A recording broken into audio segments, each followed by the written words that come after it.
Pathetic boy, you never had a head for success, my dad told me. Not long after, I was trending nationwide. I'd just been announced as one of the youngest male founders on Wall Street. At the family barbecue, everyone went silent when I rolled up in my Ferrari. My name is Joshua Langford. I'm 23 years old and I built a financial technology startup from scratch in Charleston, South Carolina.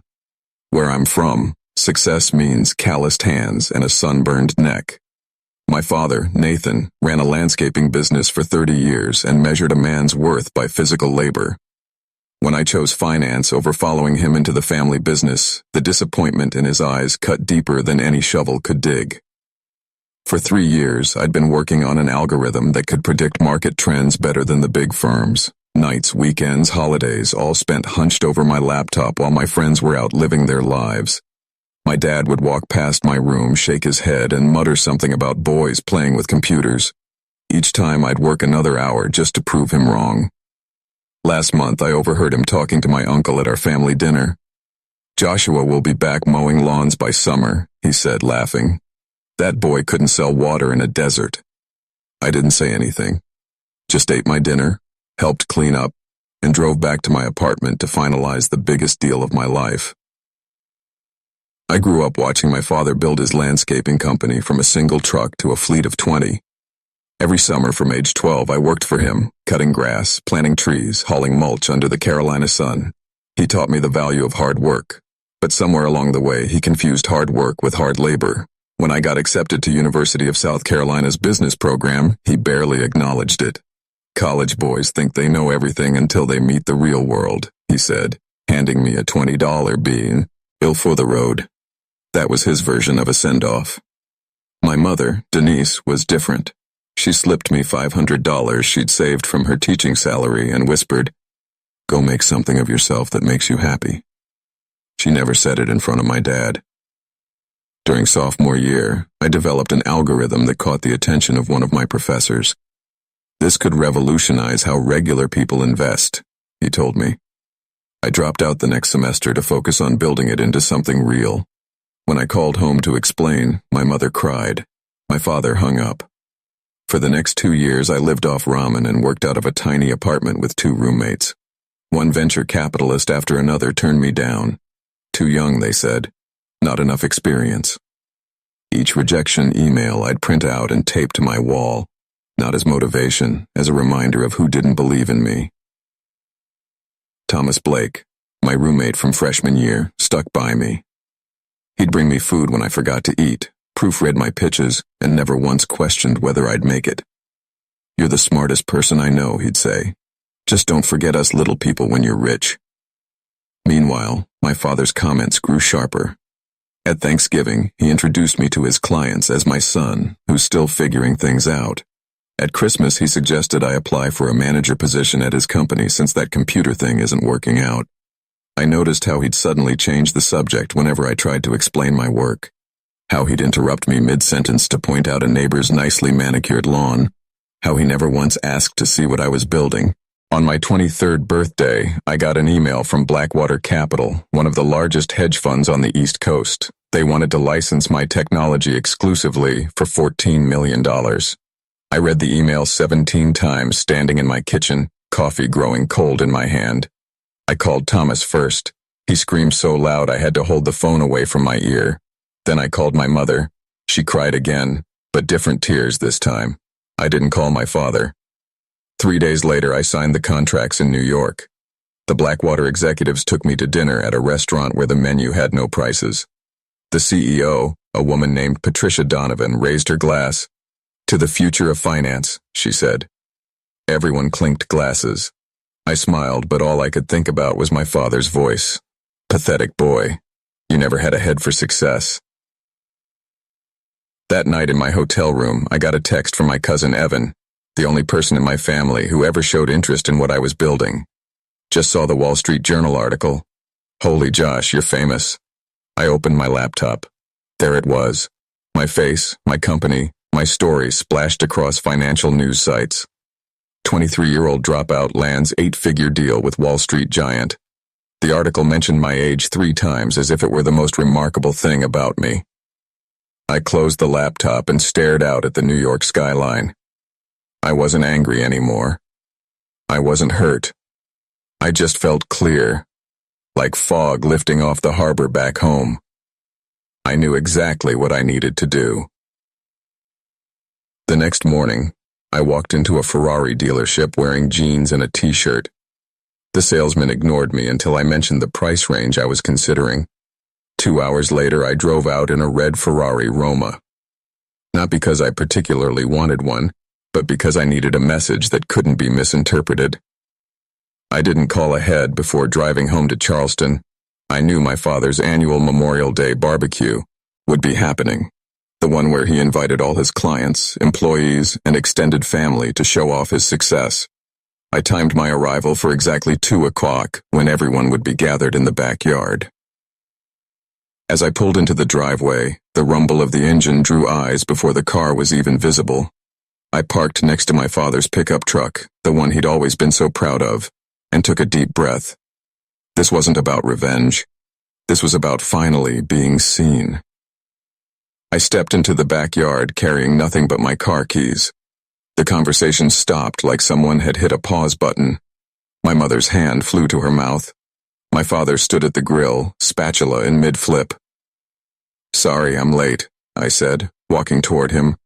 Traffic from New York was terrible. He recovered quickly, putting on the smile he used for clients. "Well, look who decided to grace us with his presence." He clapped me on the shoulder too hard. "Whose car did you borrow to make that entrance, son?" The guests laughed. "I didn't. It's mine," I said quietly. "Bought it yesterday, right?" He nodded, winking at Uncle Frank. "And I'm buying a private jet next week." More laughter. I pulled the title from my back pocket and handed it to him. His face changed as he read it. He folded it carefully and handed it back. "Must be nice to have rich friends who trust you with their toys," he said, turning back to the grill. "Grab a plate. Your mother made potato salad." Throughout the afternoon, I tried to talk to him. Really talk, each time he deflected. When I mentioned the deal, he changed the subject to landscaping contracts. When I tried to explain the technology, he suddenly needed to refill the cooler. When his business partner asked me about the Wall Street Journal article, my father interrupted. "Don't believe everything you read, Pete. Journalists exaggerate everything these days." By evening, most guests had left. I found my father in his office doing paperwork like he always did after hosting. "Dad, we need to talk about what's happening with my company." He didn't look up. "There's nothing to talk about. You got lucky with some computer thing. Don't think this makes you special." $14 million isn't luck," I said, my voice steady. He finally looked at me, eyes narrow. "You know what built this family? 40 years of breaking my back, not sitting in a room pressing buttons, not making up numbers on a screen." He pointed to a photo on his wall, him at 20, standing next to his first truck. "That's real work, that's real success. What I built is real too." "Is it?" He leaned forward. "Let me tell you something, Joshua. I've seen your type before. Flash-in-the-pan success.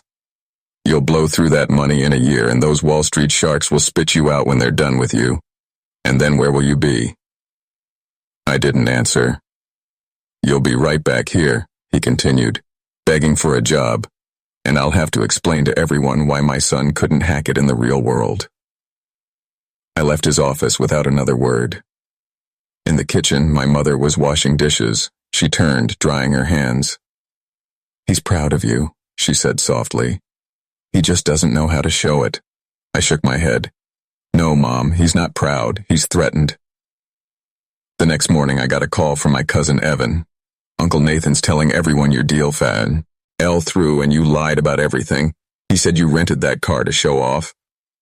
Something cold settled in my chest. Not anger, just certainty. I spent the next week in Charleston staying at a hotel downtown rather than at my parents' house. I met with lawyers, financial advisors, and the team I was building, but in the background, I was hearing things about my father, about me, about my company. Thomas texted me. "Your dad came by the apartment looking for you, asked a bunch of questions about where the money's going." My aunt called. "Nathan told everyone at church that you're in some kind of legal trouble with those New York people. Is everything okay?" Even Patricia from Blackwater reached out. Just checking in. Someone claiming to be your father called our office asking for details about our agreement. Obviously, we didn't provide any. I drove to my parents' house on a Tuesday afternoon when I knew my father would be working. My mother let me in, nervous energy in her movements as she made coffee. "Mom, what's going on with Dad?" She sat down, hands wrapped around her mug. "He's worried about you, that's all." Worried enough to tell people I'm a liar? Worried enough to call my business partners? She looked down. "You have to understand, your success, it challenges everything he's built his identity around. That's not my problem." "No," she agreed quietly, "but he's making it your problem." She hesitated. "There's something else. The business is struggling. Has been for years. The new landscaping chains are undercutting his prices. He can't compete." The revelation hit me harder than I expected. "Why didn't he tell me?" "Pride," she said simply. "The same reason he can't celebrate your success. In his mind, if he admits your way worked, it means his way failed." I left my mother with a promise to fix things. But as I drove away, I realized the problem went deeper than I thought. This wasn't just about my father's pride, it was about his fear. Fear that I represented a future that had no place for men like him. That evening, I called Uncle Frank, my father's younger brother and business partner. We met at a bar downtown. "He remortgaged the house," Frank told me, staring into his beer. 3 years ago, put everything into the business. New trucks, new equipment, trying to keep up with the big companies. It's not working." "Why are you telling me this?" Frank looked up. "Because yesterday he asked me if I thought you'd be willing to invest your computer money in the landscaping business. He's planning to approach you about it." I sat back. He doesn't believe my success is real, but he wants my money. He believes it's real. He just can't admit it. Frank sighed. "Look, your father is a proud man. He built something from nothing. But the world changed, and he didn't. On my way home, I drove past my father's business. The lights were still on. I parked across the street and watched him through the window, hunched over paperwork. For a moment, I saw him clearly, not as my father, but as a man running out of options, clinging to a past that was disappearing. I realized then that his attacks on me weren't just about resenting my success. They were about using me to explain his failure. If my way was wrong, then his way wasn't failing. It was just underappreciated in a world that no longer valued real work. The next morning, I received a text from him. "Need to discuss business opportunity. Dinner tomorrow, 7:00 p.m. I texted back one word. "Yes." I didn't go to dinner. Instead, I spent the day setting things in motion. First, I called Patricia at Blackwater. "I need information on landscaping companies in the Charleston area, specifically which ones are acquisition targets and which are expanding." By noon, I had a list of the 3 biggest players in the region. By 3, I had meetings scheduled with 2 of them. Next, I called a commercial real estate agent.